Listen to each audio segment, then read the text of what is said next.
La délibération qui suit concerne la convention entre la ville et Grand Chambéry pour le renouvellement urbain. Madame Beau. Pour ce projet de délibération, il a rappelé que celle du 27 mars 2017, vous avez approuvé l'opération programmée d'amélioration de l'habitat et autorisé le maire à signer la convention avec Grand Chambéry, l'ANA, Procivis, Action Logement et la Caisse des dépôts. Par ailleurs, en avril 2019, après un diagnostic, une opération de restauration immobilière ORI a été lancée sur les secteurs fragiles méritant des interventions d'urgence. 20 immeubles les plus fragiles ont été désignés pour des interventions urgentes, qu'elles soient prises en charge. Ces interventions d'urgence sont prises en charge à 100% des travaux subventionnables hors taxes par l'ANA. Et je fais une parenthèse, c'est là qu'intervient effectivement l'Ansénat par exemple, mais il y en a d'autres puisqu'il y a une vingtaine de logements. Donc là, quand on est sur les urgences, on a une subvention de l'ANA qui est à 100% des travaux subventionnables hors taxes.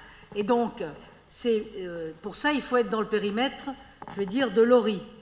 Dans le cadre du dossier Cœur de Ville, la Banque des Territoires a signé avec la ville une convention à des fins financières dans le cadre du plan Initiative Copropriété donnant lieu à des prêts très intéressants. Aujourd'hui, il apparaît indispensable, pour obtenir plus d'efficacité, d'actualiser les aides de base du périmètre de l'OPAH dans un avenant à la convention d'origine. La ville majorerait, comme l'agglomération, son taux de participation de 5%, ce qui conduit l'ANA à majorer son taux de 10%.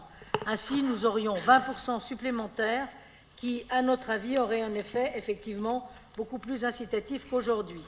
Il vous est donc demandé d'approuver l'avenant numéro 2 qui consolide la convention d'origine, d'autoriser le maire ou son représentant à signer l'avenant numéro 2 et les pièces utiles, solliciter la mise en place des aides supplémentaires de la communauté d'agglomération de Grand Chambéry en tant que délégataire des aides à la pierre représentant l'État et l'Agence nationale d'amélioration de l'habitat, de solliciter la communauté d'agglomération pour intégrer dans l'OPAH le Faubourg Reclus, puisqu'on l'inclut à l'intérieur, de mandater le maire ou son représentant à procéder aux formalités nécessaires et dire que les crédits nécessaires seront inscrits annuellement au budget de la commune. Merci. Y a-t-il des questions? Monsieur Fajot.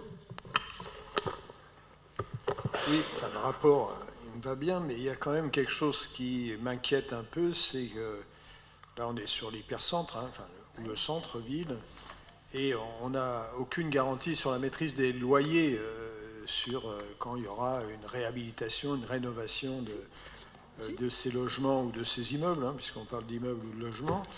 Et on risque d'avoir comme effet très rapide, comme ça se passe dans beaucoup de centres-villes, malheureusement, les populations populaires, je vais les appeler comme ça, qui devront quitter le centre-ville.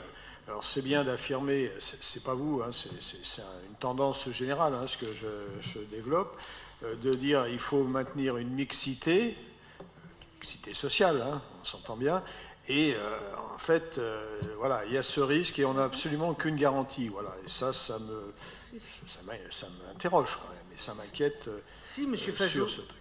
Monsieur Fajot, il y a un principe général, oui. C'est que les aides de l'ANA sont subordonnées au respect de loyer plafond. Voilà. C'est conventionné, donc c'est très encadré. Y a-t-il des oppositions? Je n'en vois pas. Des abstentions?